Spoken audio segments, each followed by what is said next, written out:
bersama saya Asri Kamila Gadinsyah dan saya sudah bersama Ustadz Dedi Sofandi. Assalamualaikum Ustadz. Waalaikumsalam warahmatullahi wabarakatuh. Baik Ustadz, saya izin tanya-tanya boleh ya? Boleh. Baik Ustadz, di tengah maraknya perpecahan akibat perbedaan mazhab, perbedaan pandangan, keyakinan, lalu kepentingan, bagaimana sih Ustadz pandangan para tokoh agama dalam Islam, which is Ustadz atau Ustazah, dalam merajut kembali persatuan tanpa mengorbankan prinsip kebenaran? Lalu langkah konkret apa Ustadz yang harus dilakukan agar persatuan tidak hanya menjadi slogan, tetapi benar-benar terwujud dalam kehidupan nyata Ustadz? Oh gitu. Itu pertanyaannya ya? Ya. Ya, insya Allah akan saya jawab sedapat yang dapat saya sampaikan. Jadi begini, untuk menjaga persatuan dan kesatuan, salah satu di antaranya adalah kita harus saling memahami yang satu dengan yang lainnya, saling hormat menghormati, harga menghargai yang satu dengan yang lainnya, atau pendapat yang satu dengan yang lainnya. Jangan merasa diri kita yang paling benar, walaupun emang itu sebenarnya dari Al-Quran dan hadis ya. Jadi prinsipnya kita harus menghargai pendapat orang lain. Jangan merasa diri paling benar sehingga kita selalu menyalahkan kepada orang lain. Kalau kita selalu menyalahkan orang lain, itu adalah salah satu di antaranya pembukaan untuk menjadikan perpecahan yang satu dengan yang lainnya. Kenapa? Karena akan mempertahankan pendapatnya sendiri dan menyalahkan orang lain. Nah, kalau sudah begitu, jangan harapkan persatuan dan kesatuan akan terjalin. Jadi konkretnya kita sebagai pemuka agama harus benar-benar menjalankan apa yang diperintahkan oleh Rasulullah SAW. Kita harus saling hormati, jaga persatuan yang satu dengan yang lainnya. Ini pun sudah dicontohkan di dalam tubuh kita.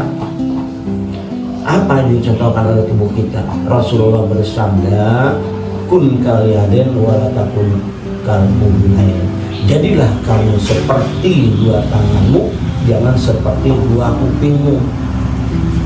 Antara kuping dan tangan tadi ini adalah salah satu di antaranya contoh untuk kita dalam kehidupan kita. Tangan contohnya saling tolong menolong, saling bantu membantu, saling pengertian, saling hormat menghormati. Apa perlu dicontohkan? Ini seperti tangan, ini kan tangan ini. Jadilah kamu seperti dua tanganmu, jangan seperti dua kupingmu. Dua tangan ini contoh yang dicontohkan oleh anggota badan kita. Tangan ini coba perhatikan, yang satu dengan yang lainnya saling menghargai, saling menghormati, saling tolong menolong dan menolong siapapun. Nih yang namanya tangan, siapapun tanpa pandang bulu dia ditolongnya. Lain dengan kuping. Kuping seumur hidup tidak akan ketemu. Yang satu dengan yang lainnya tidak mau tengok menengok, tidak mau tolong menolong, dan satu yang lainnya saling cuek mencuekkan lah istilahnya tadi itu. Cuek saja. Yang satu sakit mana mau nolong yang kiri dengan kanan, yang kanan ke kiri kanan. Tetapi kalau tangan ya, dua-duanya tangan ini saling tolong menolong, saling bantu membantu, dan tidak terjadi perpecahan di antara keduanya. Saling memahami. Contohnya nih, kalau dua tangan ya, kalau dua tangan ini tidak saling iri, tidak saling panas memanasi. Lain dengan kuping. Kuping yang satu pakai anting, yang satu enggak, pasti yang satunya nuntut, jadi suka ngiri itu ya. Ini dalam persatuannya ya.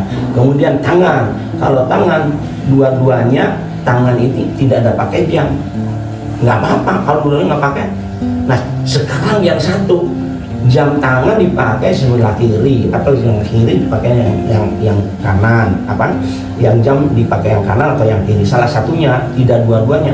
Kalau dua-duanya dipakai tidak pantas kan, jadi saling pengertian. Nah begitu jam tangan mau dipakaikan yang kiri, tangan kanan menolongnya, tuh ditolong, ayo satukan dulu tangannya, ntar saya masukin jamnya, masuk jamnya. Contohnya ya, cuman saya nggak bawa jam nih ya jam aja. Dan nih tadi kalau bawa jam, mungkin saya bisa menerangkan, ini jamnya ya, dibuka jamnya, kemudian dimasukkan ya. Ini yang satu ini tidak pernah disuruh lagi, ayo tangannya cipukan, enggak, tapi mengerti dengan sendirinya. Kalau dia memasukkan jam tangan ke tangan kirinya itu langsung tangannya diciutkan sehingga jam tangan bisa masuk, nah dipakai jalan kan enak. Apa yang kanan ngiri nggak ngiri. Tapi kalau kuping ya, yang satu pakai liontin, yang satu enggak. Kebetulan dia mau kondangan, pamannya contohnya begitu, oh mah itu yang satu yang punya kok dalam, ya nuntut yang kanannya di sana yang kiri ada, jangan pergi dulu sebelum bisa diketemukan, ya, pelan-pelan tinggal. Kalau sudah ketemu boleh silakan pergi, tapi kalau enggak jangan pergi dulu. Wahai kaki, jangan kau jalan dulu sebelum lentin satu ketemu. Tuh itu contoh yang satu dengan yang lainnya, contoh bahwa si manusia tadi ini harus saling pengertian, saling tolong menolong, saling hormat menghormati ya. Seperti di dalam tubuh tangan kita tadi ini ada jarinya nih, ada jarinya. Itu tidak sembarangan Allah menjadikan jari yang 5 tadi itu nggak ada manfaatnya, nggak ada gunanya. Ini jari yang 5 tadi ini ada namanya, ada kedudukannya, dan berdirinya juga tidak sama di contoh seperti ini. Nggak sama kan? Ada yang pendek gendut, ada yang lebih tinggi, ada yang lebih tinggi lagi, ada yang sedang, ada ini. Ini namanya juga ada nama-namanya. Tapi kalau untuk untuk mengerjakan segala sesuatu supaya kompak, itu tidak yang saling dulu. Tuh lihat tangannya, contoh nih seperti ini contohnya ya. Ini ini jempol, ini namanya ibu jari. Ada tugasnya, ada ibu jari ini. Ibu jari ini yang selalu merapatkan, merukunkan, menyatukan yang satu dengan yang lainnya. Yang 4 tidak akan bisa bergerak, tidak akan bisa mudah untuk bergerak tanpa ada ibu jarinya.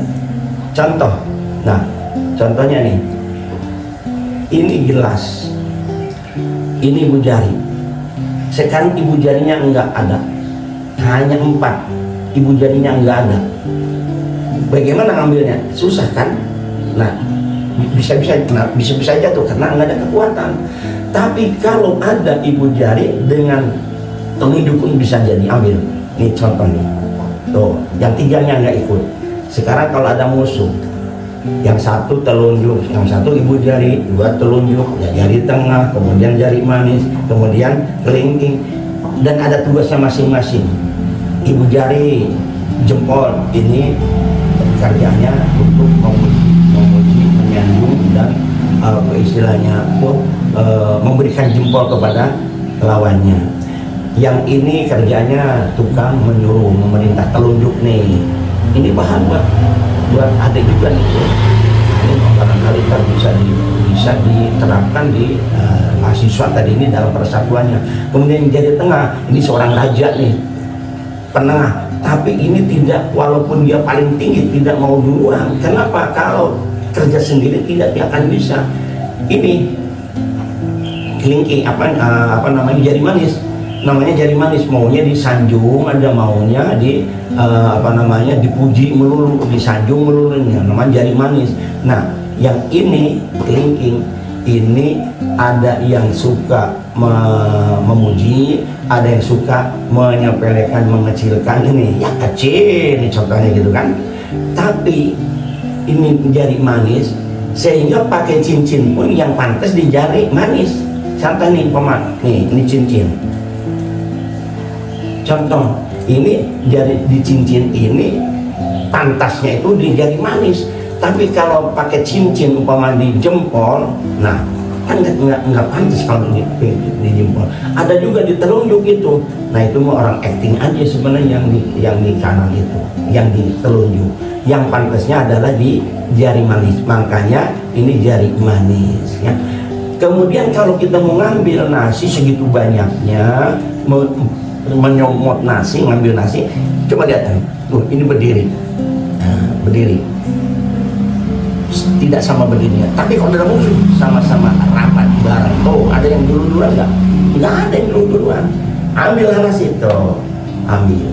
Tapi kalau satu-satu bisa nggak? Nggak bisa. Nah ini dalam persatuan kita harus begitu. Antara yang satu dan yang lainnya, para ulama, para ustadz, para kiai, ustazah dan sebagainya, para dai, kalau mengikuti jejak Rasulullah, kalau mengikuti apa yang disampaikan oleh Rasulullah, insya Allah tidak akan terjadi perpecahan, tidak akan ada perdebatan dan perpecahan dan lain sebagainya, tidak akan. Kalau mengikuti ajaran Allah dan Rasulnya, ya. Sedangkan Allah dan Rasulullah itu mempunyai sifat 4: syidik, tabligh, amanah, fatonah. Yang 4 ini sudah dijalankan apa belum oleh kita ini semua, para ustadz, para kiai, para ulama. Kalau yang 4 tadi ini diterapkan, semua ustadz, ustazah, para dai menerapkan syidik, tabligh, amanah, fatonah, tidak akan terjadi. Kenapa terjadi hal-hal yang tidak diinginkan, terjadi perpecahan? Itu karena keegoannya, karena keakuannya, hanya untuk kepentingan kelompoknya, untuk kepentingan dirinya sendiri, bukan untuk kepentingan umat. Yakin ya, Bapak sih yakin kalau seandainya itu untuk kepentingan umat, benar-benar umat, untuk kepentingan Allah dan Rasulnya, tidak akan terjadi perpecahan dan tidak akan terjadi perdebatan. Kenapa? Yang satu dengan yang lainnya saling hormat menghormati, saling menghargai pendapat orang lain, tidak menyalahkan, tetapi dia tidak mau memakai seperti itu, tapi tidak didebat. Ini sekarang sedikit-sedikit bid'ah, sedikit kafir. Waduh, itu yang akan jadi perpecahan. Itu hati-hati tuh. Enggak sholat, kafir loh. Ya. Kalau tidak sama pekerjaannya, tidak sama kelakuannya, tidak sama ibadahnya, yang satu pakai kunut, yang satu enggak. Ini contohnya nih, ini yang real itu, yang pakai kunut merasa diri paling sempurna, yang tidak pakai kunut itu merasa paling benar. Yang pakai kunut merasa paling benar, yang pakai kunut merasa paling benar juga. Berarti belum tentu bertahan. Nah, karena saling sama, yang tidak pakai kunut menyalahkan sama yang kunut, yang pakai kunut menyalahkan yang tidak pakai kunut. Berarti tidak hormat menghormati, tidak yang menghargai, sehingga terjadi perpecahan. Nah, yang terjadi sekarang itu begitu, ya. Tidak terjadi kafir dia, ya. Tidak sholat kafir, yang berhak mencap kafir, memvonis kafir, musyrik, munafik bukan manusia. Ya, ingat. Yang berhak memvonis itu hanya Allah sendiri yang berhak untuk memvonisnya.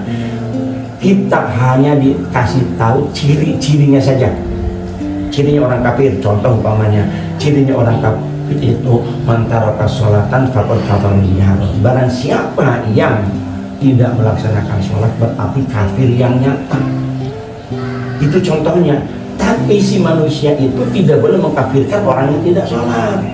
Contoh pernah bersabda, barang siapa orang muslim, orang yang beriman mengkafirkan orang yang sesama muslim karena tidak sholatnya, maka kekafiran itu akan kembali kepada yang mengucapkannya sebelum dia meninggal. Naudzubillah min dzalik. Makanya kalau Bapak bilang terus terang aja, Bapak tidak berani mengatakan kafir kamu munafik. Munafik itu cuma cirinya saja. Tapi kita bukan mempercayai kamu munafik, jangan ya. Cirinya apa yang munafik? Tidak ada kadzaba, apabila ngomong bohong. Wa idza wa'ada akhlafa, apa yang berjanji tidak ditepati. Wa idza tumina khana, yang ketiga, apabila diberikan amanah tidak disampaikan. Nah itu ciri-cirinya saja ya. Itu ciri-cirinya ada. Tapi jangan kita langsung memvonis karena dia bohong, munafik loh. Jangan. Supaya apa? Supaya dia tidak tersinggung. Jadi kalau dia umpamanya punya janji tidak ditepati, orang Islam itu jangan seperti itu dong, ya. Kenapa? Karena kalau begitu itu orang bisa tersinggung. Jangan karena janji itu dia betul yang munafik.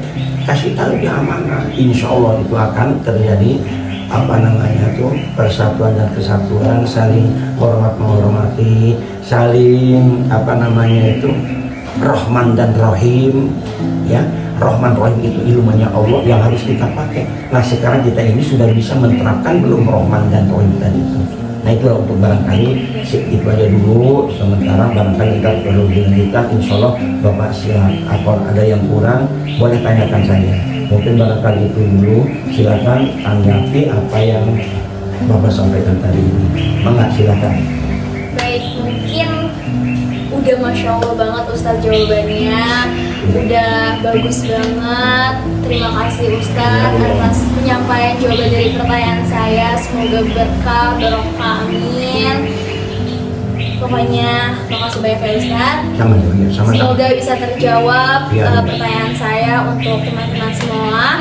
Billahi taufiq wal hidayah. Wassalamualaikum warahmatullahi wabarakatuh. Waalaikumsalam warahmatullahi wabarakatuh. Assalamualaikum warahmatullahi wabarakatuh. Nama saya Zaskia Kakadiza dari absen 36. Saya izin bertanya ya Bu, pernahkah Ibu berbeda pendapat dengan warga atau pihak tertentu dan bagaimana cara Ibu menyelesaikannya? Baik, berbeda pendapat pasti sering. Cuman bagaimana cara mengatasinya mungkin dapat diselesaikan melalui dialog, mendengarkan, aktif dan musyawarah untuk mufakat. Pendekatan utamanya adalah menghargai perspektif lain, menghindari emosi, mencari titik temu atau saling berkompromi, serta mengedepankan solusi bersama yang konstruktif daripada memaksakan kehendak. Maka insya Allah akan menjadi satu pendapat yang bersamaan. Terima kasih Bu. Oke. Assalamualaikum, perkenalkan nama saya Anindya Faiza dengan nomor absen 4. Bagaimana Ustazah melihat kondisi persatuan umat Islam dan masyarakat Indonesia saat ini di tengah perbedaan pandangan latar belakang dan kepentingan? Menurut saya pribadi, Indonesia juga merupakan negara yang cukup toleran ya, cukup bagus. Toleransi antar beragamanya meskipun berbeda-beda dalam pandangan agama. Jadi menurut saya pribadi, di Indonesia ini persatuan itu cukup bagus ya, tidak seperti di negara-negara luar yang mana itu terdapat konflik baik konflik dari luar maupun konflik dari dalam. Justru di Indonesia ini dengan adanya berbagai macam agama serta berbagai macam aliran yang berada di Indonesia itu cukup membuat toleransi yang kuat di antara agama-agama tersebut. Seperti halnya agama Islam juga biasanya tidak cuma ada satu hal atau satu aliran, tapi ada berbagai macam aliran yang mana di dalam aliran-aliran tersebut juga mempunyai cara ibadah serta muamalah yang berbeda-beda. Akan tetapi karena adanya persatuan yang kuat di Indonesia dan adanya sikap saling menghormati serta sikap saling toleransi di antara agama tersebut, sehingga menjadikan Indonesia tetap rukun dan tetap menjadi satu. Terima kasih. Assalamualaikum warahmatullahi wabarakatuh. Waalaikumsalam warahmatullahi wabarakatuh. Perkenalkan, nama saya Radinda Aurelia Putri. Izin bertanya, menurut Ibu apa tantangan terbesar dalam menjaga persatuan di era digital ketika hoaks, ujaran kebencian, dan provokasi sangat mudah menyebar, serta bagaimana cara menyikapinya secara bijak? Dengan kita berada di era digital yang memungkinkan segala informasi dapat menyebar dengan cepat, sebenarnya ini bermanfaat baik untuk kita.